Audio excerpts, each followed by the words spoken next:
Football in Focus, James Rabchak for a Thursday night, getting toward the stretch run for the Football in Focus coverage. We'll have some Basketball in Focus coming up sometime in December, but a great time to be around football right now, getting all this playoff activity in focus. A lot going on right now. Still, football is busy. Got some teams left in the playoffs.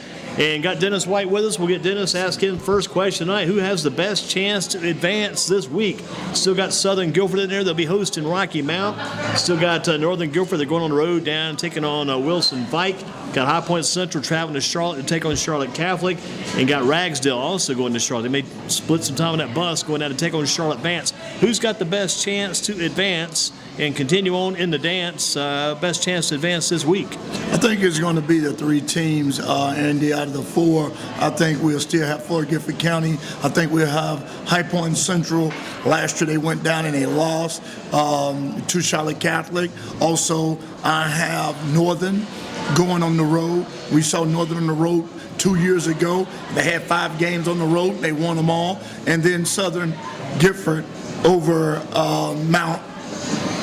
Rocky Mount, yeah. Over the Mountaineers, over the guys on the mountains. So let's look at those spelling. People got to use that as Gryphons. Gryphons, Gryphons, the Gryphons. The Gryphons. Yeah, that's the team, Rocky Mount. That's the old Phil Ford territory, Buck Williams territory, absolutely. all those people out of Rocky Mount. Yeah, and the thing about that, Rocky Mount, Andy, last week, they went in and they beat Western Alamance. That's an upset. That was an upset, 21-14. They traveled 3 hours up here and beat Western Alamance. Turn around and travel 3 hours back up here tomorrow night. Absolutely. So we hope that they don't have good fortunes on this coming Friday with the 3-hour commute. And so, but there again, we'll have to wait and see because Southern hasn't played a real big, strong team in Rocky Mount. Not quite yet. Southern's played a team like Ledford. Ledford was a big physical team. Played Ashbrook, gave them a good challenge. They played some teams, gave them some good challenges this year. Southeast Guilford and Southern Guilford. That's a big battle back early in the year. Good challenge. They've had some games they've been tested. This Rocky Mount team's given up 15.6 points per game, led by a linebacker named Reggie Johnson. He's coming in, so we'll see what Reggie Johnson does when he runs into Reggie Gillespie. Interesting about Southern Guilford. I ain't got this written down. It really hit me this way. I'm glad I thought about this. You got Reggie Gillespie with 44 touchdowns. He's got 44 touchdowns coming in. You got Nathan Stone for about 16 touchdowns. You got Ron Hunt, who's caught 10 touchdown passes. You've got Nigel Thomas, the backup. Well, he's a starting running back, starts at a wideout spot, and is kind of like a man in motion. He has scored 10 touchdowns, so Reggie's got 44. Thomas has got 10. Ron Hunt's got 10. Stunner's done for about 16 to 20 touchdowns. The top man on Rocky Mount, their quarterback, 7 touchdown passes, 7 touchdowns rushing. That's their top man. So the touchdown comparison way heads and shoulders above one of the favorites, Southern Guilford. But like I said, when you get in the playoffs, all that doesn't mean quite as much. But it's good to know that going in, they've got that type of offensive capability. Southern Guilford, they showed us last week. They don't have to completely put the whole game in the hands of Reggie Gillespie. They can go with Stoner to Hunt. They can go with Nigel Thomas. They can go with Amon Harris. They got a lot of guys that can contribute down to Southern Guilford. I really was impressed with the overall game that the quarterback called, Nathan Stoner, once he got settled in. First game, he was overthrowing a few guys, so a little high, a little low. Might have been because first round of the playoffs, might have been because of the damp moisture in there with a cold night. But once he got settled in, he got zoned in. I thought he called and managed a very good game last Friday night. Absolutely, Andy. You're talking about managing a ball game. When you have the 100% man, that's Reggie Gillespie, to get it all, put it in his stomach, as you said, the comparison, and then the 50%, he was accurate in his passing. So when you look at, he gave 150%, then it paid off for him, and that team was able to put up 51 points. And so when you look at the game that Stoner, he didn't force anything. He waited till his receivers got open. His offensive line blocked for him. He was able to call a good game, when to run. He didn't have to get out the pocket much. They don't throw heavy-duty, those long seam passes. Right. They throw a lot of swing passes. A lot of swing passes around for the quarterback to the backfield. They throw those swing passes and let those running backs and let those receivers take off once they get it in their hands. Some quick out passes, which work pretty good for them, too. Yeah, and the thing that impressed me most of all, with this Southern offense, they have 5 or 6 weapons, as you just alluded to, other than Reggie Gillespie. So that's going to make it hard for a defense. And I like the way, as you said last week on the broadcast, I was listening to it today, you like the way Coach Brown mixed it up. Yeah, and I'll He tell you didn't something go all else we haven't touched on yet. This is a key point, in my opinion. In my opinion, will really carry you quite a long way if you go downhill, going down Westover, Terrace, toward Grimsby, you get to the bottom of the hill. To get up to UNCG, the top of it, you got to get there on your own. It gets you down the hill, at least in my opinion.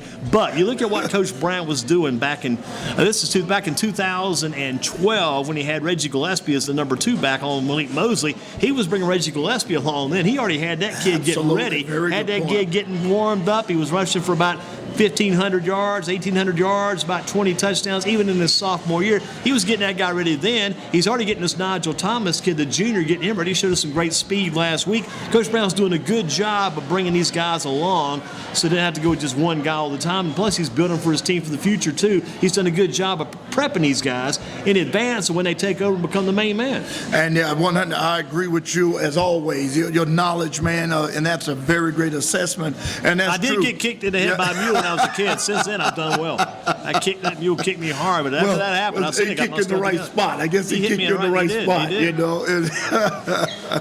Don, you're writing all this down, right? And they got kicked by a mule. But and the thing, Andy, that you said was so true, and it paid big dividends for Coach Brown. And I know this team is out due to an eligible problem. Dudley did the same thing. Oh, they groom these kids out from JV, and they bring them along, and because you're going to have to depend on these guys.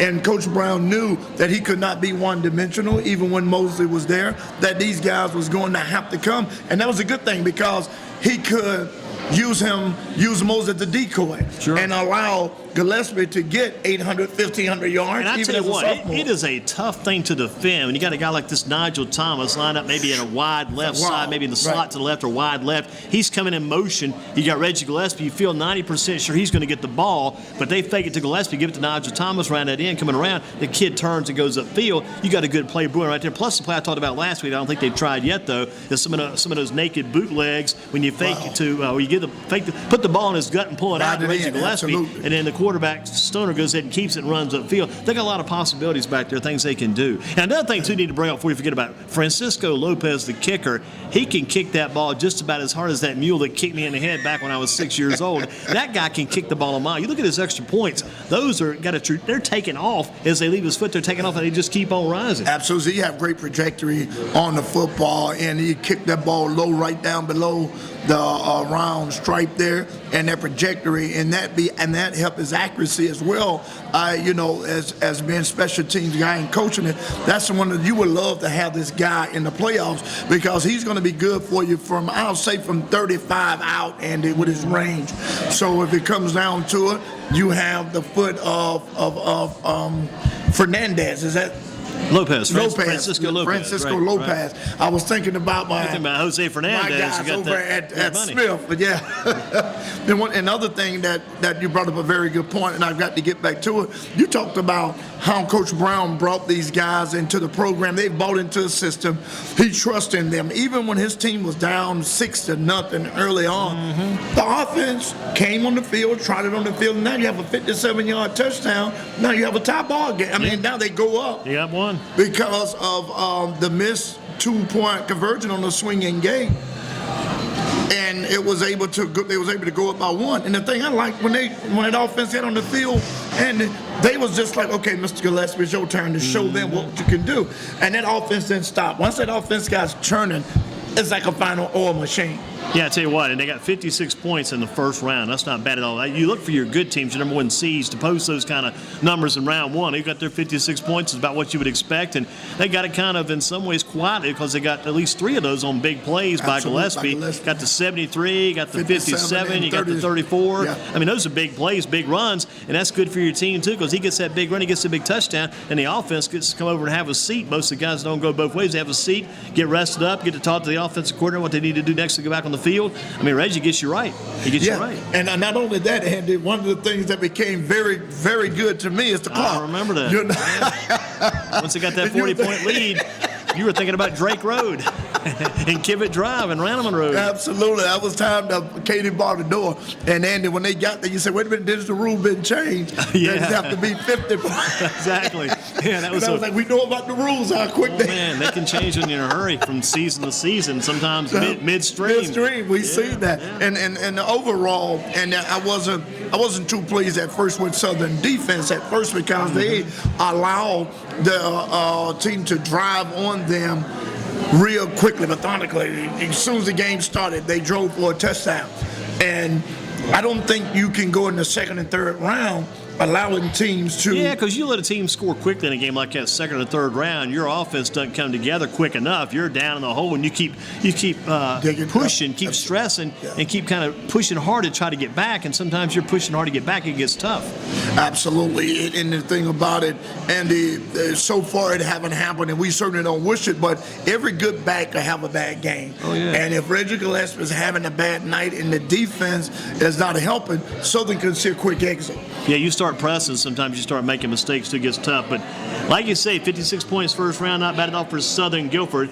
And looking at all this in the Shane Drape Shack Football and Focus for a Thursday night, Dennis White is with us. Dennis White in the shack. Can't say Dennis White in the house, but Dennis White is in the shack here tonight at Shane's, getting it done. Best chance to advance this week, Dennis feels like Southern Guilford, Northern Guilford, High Point Central. And then Ragsdale could be a little tough from the Tigers.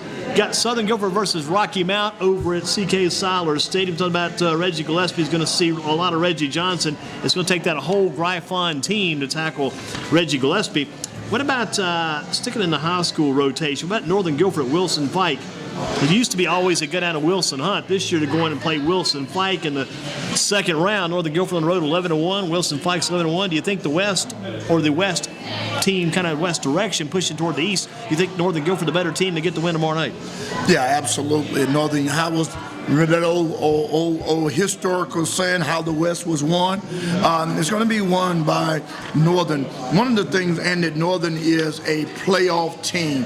Everybody know Northern jail. That word again, Andy. Get out of jail free.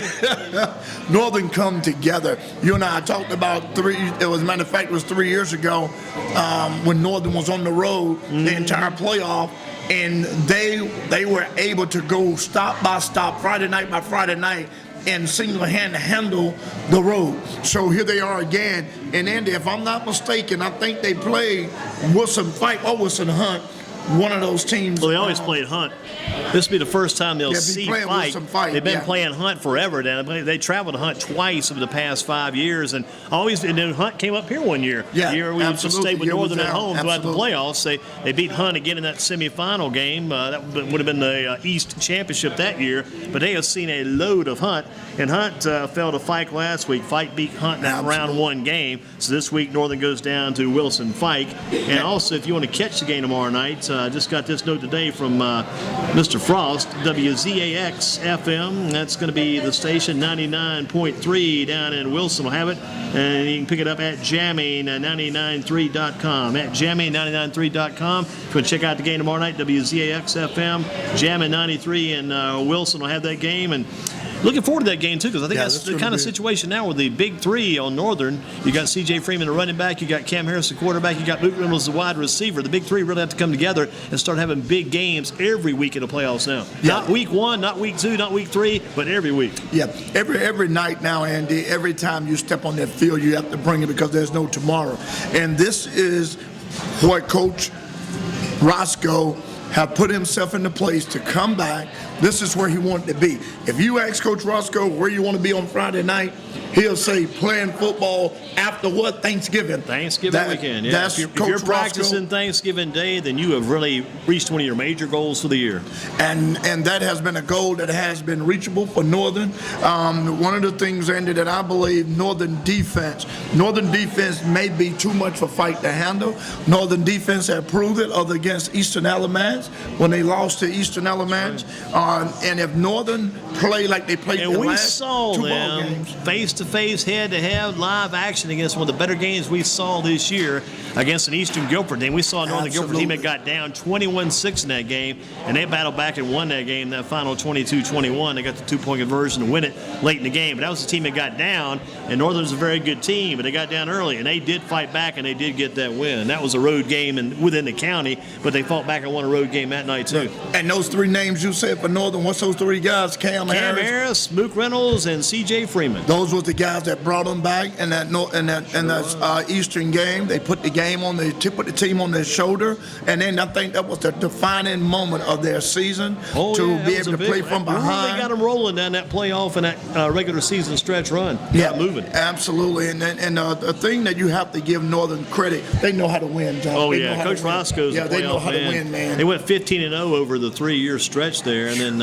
didn't lose any because they won 3 straight state titles. They had to go 15-0 in the playoffs. Yeah. And then they also went 3-1 last year. And the years before they went 15-0, they won several too. So they've had probably their overall playoff record is probably going to be something about maybe about 22-2 over the past 7 years, something like that. And then I was stealing a page out your book. I'll put it back next week, but I'm going to steal it tonight. You said, you talked to us 3 years ago here, face of the franchise, of the franchise. Yeah. And now, as you talked about Southern, how they was grooming their players to be role players, Northern, Mook Reynolds. We've been hearing about Mook Reynolds for 3 years. C.J. Freeman, he stepped in a game with T.J. Logan, the first time we ever seen them play. They was up. Matter of fact, it was against the Southern, Andy. It was. They was up 3 or 4 touchdowns. C.J. Freeman first play up the middle. And you said that Dennis, this kid is for real. I've been hearing about him on the JV.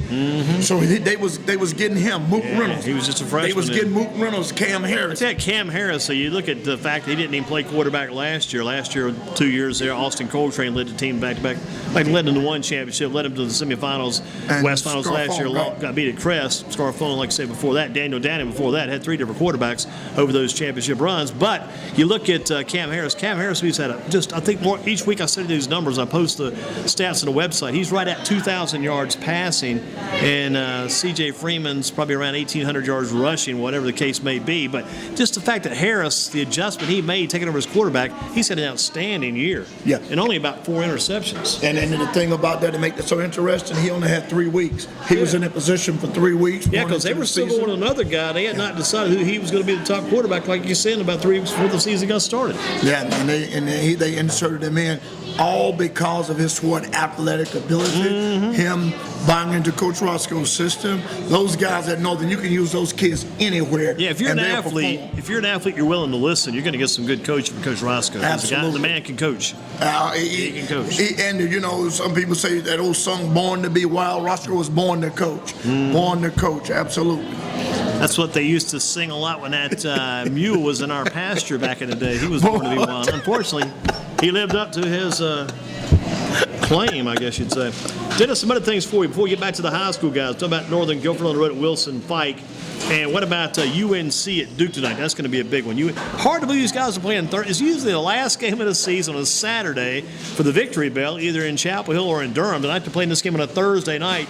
Again, North Carolina at Duke. It almost seems sacrilegious to play this on a weeknight, but again, big game tonight. Big game for Duke. Still got a chance to win that Coastal Division. Big game for North Carolina. Still got a chance to get a bowl lined up. This is a huge game tonight for both teams. Duke coming off a tough loss, 17-16 Virginia Tech. North Carolina coming off a big win last Saturday. Yeah. Beat the Pittsburgh Panthers. Absolutely. And who scored the winning touchdown?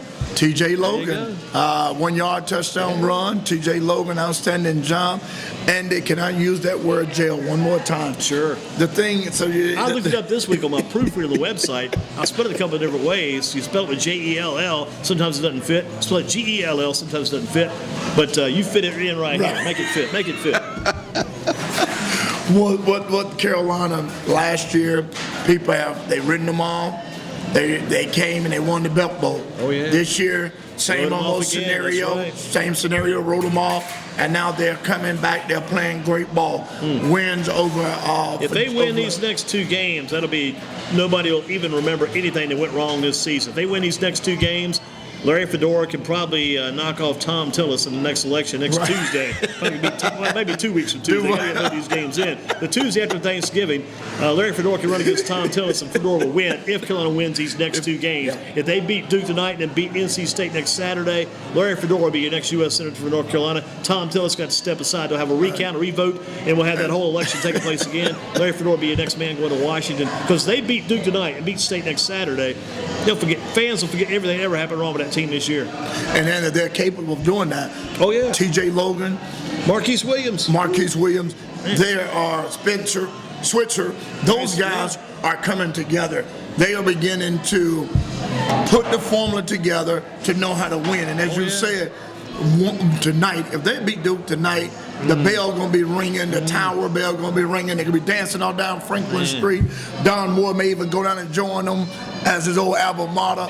There's going to be a big-time party down on Franklin Avenue, Franklin Street. Probably have to lock Chelsea inside Shane. She want to go back home to Franklin Street, go back to Chapel Hill. She probably going to celebrate down there tonight, too, if Carolina beats Duke. And that game kicks off, about 7:30 or something like that? We got to get that on the TV here tonight at Shane's. Carolina versus Duke. Again, it almost seems sacrilegious to play that game on a weeknight when you're so used to seeing that game on Thursday. Excuse me, you used to see it on Saturday not on Thursday, but on Saturday. And usually the last game of the season. This year, Carolina and State are playing last. If Carolina beats Duke, that sets up a very good game for State and Carolina next Saturday, too. Absolutely. And this is a big game for Carolina. And one of the things I like about Carolina, first part of the season, there's a first quarter team. Second and third quarter, they didn't have it. Later on in the season, after the Clemson game, when they scored, 35 or 40 against a tough Clemson team, then they became a third quarter team. It seems like they had that offense all year long. It's just the defense had to try to catch up enough to get them a win. The defense just wasn't. And it sometimes seems like Carolina just needed one hush puppy, and that could have made the difference in the game. Yeah, well, I'm going to get one now to make a difference in this broadcast. And the thing that, thanks, Paul, and the thing about Carolina, Andy, they have to play 4 quarters for the rest of the season. No doubt about it. Got to get the job done. Got to go and play the 4 quarters. And they're playing Duke tonight again in Durham. So UNC at Duke tonight. Another North Carolina note along a similar vein, similar line, but not completely related to the game tonight. But a former Northern Guilford quarterback, receiver, return man, defender. He's playing defensive back now for North Carolina. Daniel Downing wrecked his scooter yesterday. Had a scooter accident. He was wearing a helmet, so he didn't get banged up too bad, but he's out of action. Daniel Downing wrecked his scooter. Oh, wow. So I had the headline at the website today, Daniel Downing goes down, but the safety is safe. But again, Daniel Downing's scooter. And how would you like, you hadn't really got any recognition all year long for being on the team, because now you're noted all over the different websites and the papers now, the newspapers and on the news, because you wrecked your scooter. Took that to get you noticed. Publicity, one way to get yourself out there is to get yourself into something. And he got himself into something, an accident, and they got him some publicity. Ran into the back of a car on a scooter. Yeah. Oh, wow. Yeah, in the back of a car. Wow. Sure did. Daniel Downing is such a great kid. He's a good kid. Always a good kid. He can walk in here right now and say, I just robbed the bank. I'd say, Daniel, you didn't do it. I wish you didn't rob that bank. Let's take the money back. You're still a good kid. Let's keep you in line here, man. Let's get this straight. But Daniel wrecked his scooter. He sure did. Wow. Tough blow for him. And I think he'll be at the game tonight. Probably, I doubt he'll be dressed out because he's still recovering from some of those scooter injuries. But Daniel Downing in North Carolina. Again, UNC at Duke tonight, big game in the ACC. And that's the game everybody's been talking about. Last Thursday night, the big game everybody's talking about last Thursday.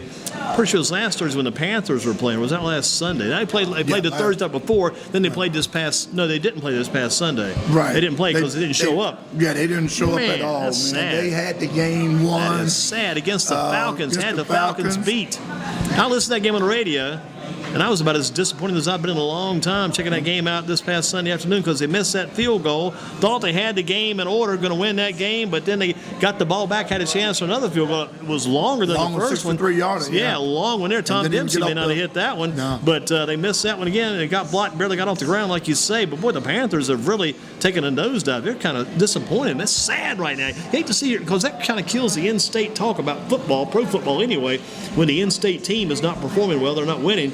and that was a big disappointment last Sunday. Yeah, Riverboat Ron is on the river. Should he have gone for it? He had a chance to go for it on that fourth down instead of going for the field goal the first time. If he goes for it, gets first down, they got plenty of time. They might have taken it on down the field, got closer. Plus, he had a penalty right before he kicked that field goal. There was a penalty, or no, it was a carry. They lost on the carry, lost a yard there on the carry, so really kind of knocked themselves back a yard from better field goal position. They get Tolbert back this week. Tolbert's going to be back this week. He'll be back in lineup fullback. They sure could have used him last week. Yeah, absolutely. They certainly could have. One of the things about that game, the fans were getting to boo Cam Newton. He heard it, and Cam Newton responded. Benjamin is a freshman phenom. He's a phenomenal. He's got 7 touchdowns. He's got as many as any rookie in the league this year. Absolutely. He is outstanding. He's super. One of the things that I love about the Panthers, the defense. They've had points scored on them, but their defense never quit. They never let up. They put the offense. Yeah, you got to give Thomas Davis and Luke Kuechly and the others around them a lot of credit because they have not given up. They haven't stopped playing. They're still. Luke Kuechly plays his tail off every play, same for Thomas Davis. They're right there on top of it. Some of the defensive linemen have been beat up a little bit, and could have made a big difference this year for a couple guys would have been there, haven't been there. But you look at it right now, you say, gosh, it could have been a whole. It could have been in first. It could have been in first place. They won a game last Sunday. Even with those losses. With like a 4-6-1 record, they could have been in first place. I haven't heard of that type of record, being in first place in your division in a long time. Long time. But the way it's going now, they got an off week this week. Got a week to try to get a few people healthy, get people back. Win this week with off week. They got to beat those guys. They got to beat that off team. They got to beat that off week. Man, you got to win during your off week. Got to get that. Got to get that break this week. They need that break in a bad way. Yeah, but that big game tonight, you got UNC at Duke. That's coming up around. We said 7:30 or so. Huge game tonight in Durham. Checking that game out. We'll be keeping a close watch on that. What about these other games? What about High Point Central at Charlotte Catholic this week? You gave Central the win going on the road. They played down there last week. This same round 1 year ago. Last year in round 1, Southeast Gilbert went to Mount Tabor, beat Mount Tabor. Then Southeast in round 2 went to Mooresville, beat an unbeaten Mooresville team. Southeast faced Charlotte Catholic in round 3, but in round 2 last year, High Point Central went down there and they faced Elijah Hood and couldn't get the deal done, couldn't knock down the goods when Charlotte Catholic had Elijah Hood. But then Elijah Hood and Charlotte Catholic knocked off Southeast, and then Catholic comes to Dudley, and Dudley beats Catholic, goes on and plays the championship. What about Central this year, going down to Charlotte Catholic and take on the team? Jamel Mack, Mr. Mack, the Mack attack. He have really put together a great offensive scheme now for Coach Jones. He's not throwing interceptions. Coach Jones, look, he's being poised. He's putting the team in a position. He's not rushing. He is allowing himself to be a championship-type quality quarterback. Like High Point Andrews, Cartwright. Cartwright took his team. That was Lamar Renard. He quit in Cartwright running back. That was the combination. What they did last year. Yes. And they had offensive leader, Cartwright, offensive leader, put his team in a position to win. Now can Mack do the same thing for a High Point team, put his team in position to win. He sure did it last week. Cartwright put a High Point team on the map. Could Jamal Mount put a High Point team on the map? So one player can put you on the map, and one player can get you taken off the map. So I think Central now is getting the publicity they need. They're getting the backing from the community, and Mr. Mack, offense is doing a great job. You go in and you score 49 points against Southeast Gilbert. You know, if you can keep that up against a Charlotte Catholic team, third round, here you come. Yeah, they got Jamel Mack. They got Chavis Little, the running back. He's a sophomore. He's got about 1,500 yards rushing. It's not bad for a sophomore. They got Charles Edmond. Edmond's right around 911 yards receiving, close to 1,000 yards receiving there. They got Tim Gorman, another receiver. He's at about 500 and some yards. Just got a very solid team over at High Point. So they got a kid named Jeffrey Wall. Wall's got a pretty good number of yards rushing too, but he got injured part of the way. But just a very balanced and a very well-loaded team. I'm like you. I think they go down and get that win. And then they come back the following week, and there's a chance they could return to the Triad. And then if Central goes down and gets that win against Catholic tomorrow night, they'd be hopping back on the bus and driving back this way. Could be playing Reagan at Reagan next Friday night. Wow, what a game that would be. What a game that would be. They would still be on the road no matter what they do tomorrow night. High Point Central, get down to Catholic. If they beat Catholic, they would come back up this way, our direction, head back west and play either Reagan or North Davidson next week. And Shot Tuttle over at North Davidson. He is right now, what I think, Andy, he was, when last I checked, about the #1 defensive player in the state of North Carolina. And heading to Tennessee. And he signed with Tennessee. He's committed to Tennessee. Wow. Right? Yeah. Yep. Wow. Down there with Emmanuel Mosley. Yes, sir. That's right. They need a good defensive tackle down in that area. They might convert him. I don't think he'll stay the defensive tackle. He could play offensive line, too, as big as he is. Big as he is, absolutely. They might convert him. But, Andy, one of the things about High Point Central, Coach Jones believe in his leader, Jamal Mack. He'll allow Mack to take that team, and I believe wherever Mack take the team, that's where they're going to go. He can take them a long way, toward a chance to keep moving on toward a title with a win tomorrow night down at Charlotte Catholic. Got Ragsdale advanced, and you got a situation now where Alec Cobb, the Ragsdale quarterback, is about the best shape he's been in all year long. Health-wise, they had another week off last week to let them get a little more healthy. That was a good week for Ragsdale. You got receivers like Tevin Quick, receivers like T.J. Parker, a guy like Taylor Still. He's got some good targets, and Alec Cobb can get the job done for you if you give the guy enough time. You give this guy some time, he'll find his men. He'll find them. Yeah, Tevin Quick is one of those, he reminds me of one of those northern-type players, his athletic ability. He knows how to find an open spot on the field. T.J. Parker, big play guy. Alec Cobb, now collarbone is healed. Alec Cobb is in a great position to take his team in for upset. Yeah, in about 6 games this year, he's put up about 1,500 yards, which is very, very impressive. And you talk about coming off of an injury, and that is hard to come off of as a quarterback. Oh, yeah. Because your collarbone was on the left side, opposite in your throwing arm, but still, you still have to turn, you still have to twist, you still have to do a lot of movement, you still get tackled. So Alec Cobb is a soldier. If there was ever an award of Comeback of the Year award, Alec Cobb would get my nomination. Yeah, it's really interesting. Look at those numbers, what he was able to do in the short amount of time he had to play. Just played half of that first game and came back and played about the last 6 games of the year, and Cobb put up some very impressive. He's up about 1,500 yards passing already. Just keeps putting those numbers up. But you feel more like Charlotte Vance will come out on top in this game tomorrow night. Yeah, one of the things about Charlotte Vance, they go over to Dudley during the 7-on-7 and showed up everybody. They matched up with Dudley, beat Dudley, matched up with Central, matched up different matchups through the whole round of that, and everybody's like, Vance? This is Vance? This is a Vance? As you talked about, Vance has a good baseball program, but football, Vance have been one of those Charlotte teams. They've been in the shadow. Well, the question is, among the Charlotte teams, how do they keep coming up with all this talent at all these different schools? I mean, not even looking at the sheet. You know, you got Vance, who's taking on Ragsdale tomorrow night. You know, you still got Matthews Butler right around Charlotte. You still got Charlotte Independence. You still got Mallard Creek. I mean, you still got Charlotte Catholic. You still got Huff. They're still in it. You've got Ardrey Kell. All these Charlotte teams. All these teams have so much quality talent. Yeah, and the thing about it, guess what? Each one of them got to face each other. The way it's going, eventually they're going to have to hit each other because they all can't represent the Queen City in the 4A or the 3A state championship. Yeah, and another team that's right near them, too, is this Rocky River team. Rocky River, absolutely. So you still got Vance, you got Rocky River, you got Charlotte Catholic, all those teams, 3 of those teams still in the West 4A.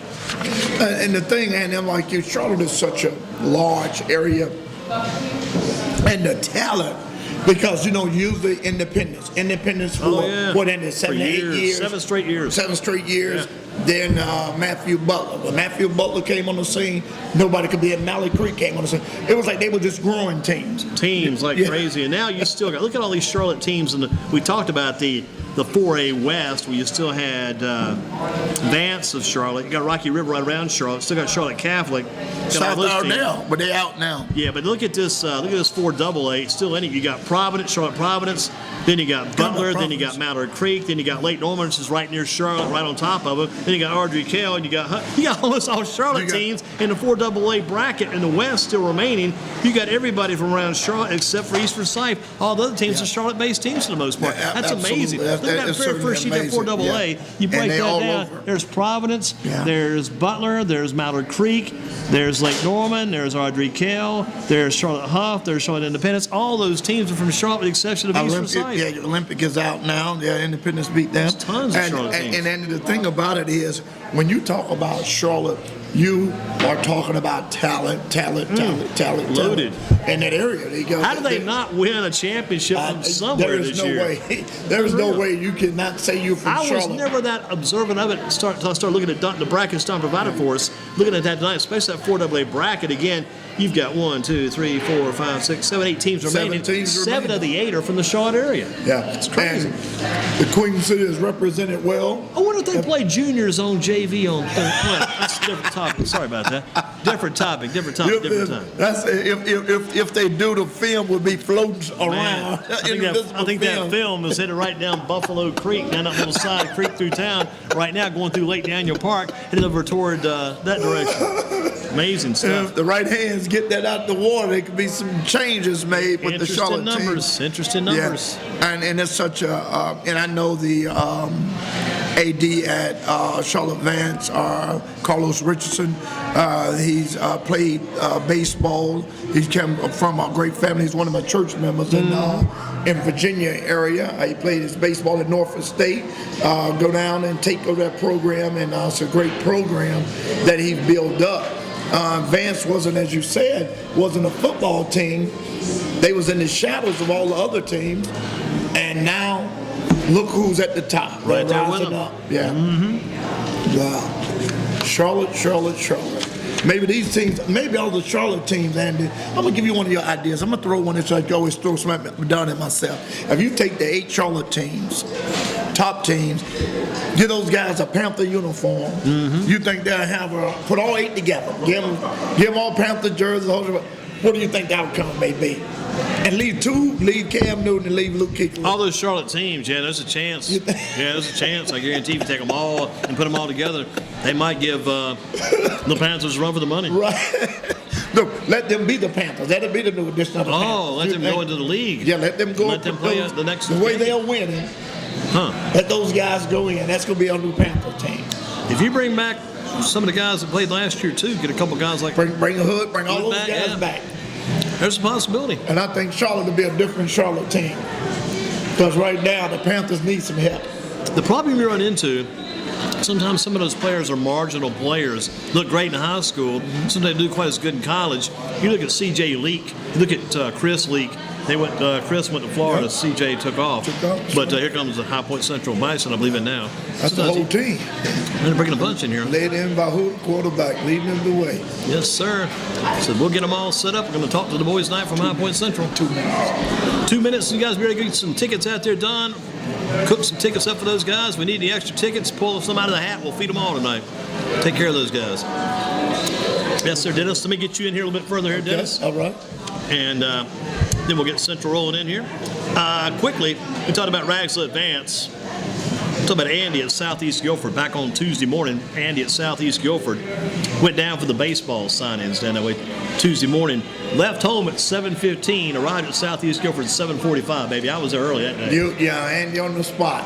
Man, I was there. Carmine Pagano signed with UNC Asheville. DJ Artist signed with Liberty, and Ryan Stanley signed with Pfeiffer. That was a busy baseball day Tuesday morning.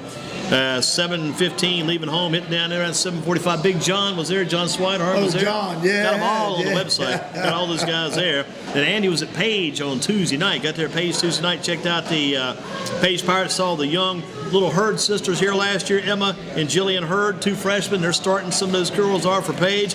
Got the Hurd sisters. Got the Casper sisters. Got the Hurd sisters. That's Emma and Jillian. You got the Casper sisters. That's Emily and Ava. Yep. And you got the Cargo sisters. Can't forget them, Bailey and Campbell. You got 3 sets of sisters on that team. Wow. 3 sets of sisters. And I'm still saying if Campbell Cargo doesn't get recruited or doesn't go to Campbell University, something's wrong. Campbell's got to go to Campbell. Perfect fit. And she sang the anthem that night. Man, you talking about, wow, She can my sing gosh. as Campbell, well. Campbell Cargo said the anthem that night, unreal. Then you got Andy at Greensboro College last night. Went there for the basketball game, Greensboro College and Guilford College. Left at halftime last night. I hardly ever leave a game at half. Right. That's very. Had to leave, though, because I'm watching that game, and I'd eaten lunch that afternoon, got onto the game a little early, got a little early because there was going to be a big crowd. It was packed out. Barely found a seat in that place, but got the seat in the Greensboro College Haynes gym there. Got in there, enjoyed the game, but I left at halftime. I got so sleepy during the game. I mean, I about passed out. Well, what it was the heat. They must have had 80 degrees in that place, which that's okay. That's the way they run their show. No problem there against Wesley Gullett and the guys at Greensboro College. But, man, I was going, ooh, I'm about to say, I got to get out of here. Right. I left at halftime, and Guilford did beat Greensboro College. Boy, I don't know if I've been to a game before like that where I was sitting kind of up top, and I was about to doze off. I was about gone. It wasn't the fact that I was deprived of sleep. It was just so warm in there. The heat was on. I was feeling heat. I'm going, I said, man, I better get out of here before I bust my head. You know, got to get out of this place. But you and I may talk a little bit more at the end of the program. We'll see how our time goes there. So your time goes too. But we will get our High Point Central guys in here. And we know for a fact we're looking to have Jamel Mack first. Yeah, looking to have Jamel Mack and all those guys in here this evening. So let's go ahead and go with Jamel, the quarterback, first. We'll start with Jamel. All right. And